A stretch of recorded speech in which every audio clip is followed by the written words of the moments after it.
Instagram add വഴിയാണ് ഞാൻ connect ചെയ്യുന്നത്, വിന്നിയായിട്ടാണ് കണക്ട് ആവുന്നത്.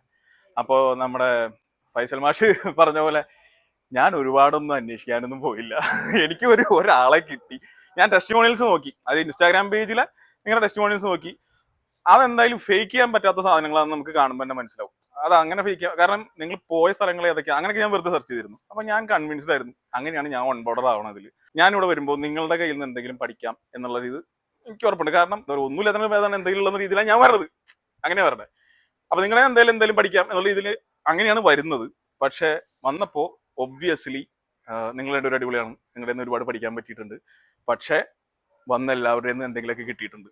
ഓരോരുത്തരും അവരവരുടെ എന്തെങ്കിലും എക്സ്പീരിയൻസ് കൊണ്ടുവരുന്നുണ്ട്. ആ കോൺട്രിബ്യൂഷൻ വളരെ വലുതായിരുന്നു. പ്രതീക്ഷിക്കാത്ത ടേക്ക് അവേ ആണ്.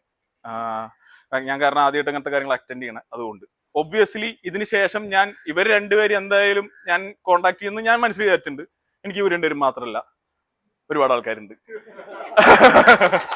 നിങ്ങളെല്ലാവരും ഉണ്ടെന്ന് തന്നെ ഞാൻ വിചാരിക്കും. അത് ഞാൻ നിങ്ങളോട് ചോദിക്കും, നിങ്ങൾ എന്റെ സഹായം ചെയ്തു തരണമെന്ന് ഞാൻ ഇവിടെ പേഴ്സണലി ആരോടും ഞാൻ റിക്വസ്റ്റ് ചെയ്തിട്ടില്ല, ഞാൻ അടുത്തേക്ക് വന്നിട്ടില്ല. പക്ഷെ ഒരു ഫീലിംഗ്, നമ്മുടെ ആ ടീമിന്റെ ബോണ്ടിങ്, ആ ഒരു കെമിസ്ട്രി, ആ ഒരു ഫീലിംഗിൽ കോൺഫിഡന്റ് ആണ്. എനിക്ക് ഒരു സംശയം ഉണ്ടെങ്കിൽ എനിക്ക് ഇവരോട് ചോദിക്കാം, എനിക്ക് ആരോടും ചോദിക്കാം, നിങ്ങളുടെ ആരോടും. അപ്പോൾ അതാണ്, ഈ രണ്ട് കാര്യമാണ് എൻ്റെ ഏറ്റവും വലിയ ടേക്ക് അവേ. Thank you.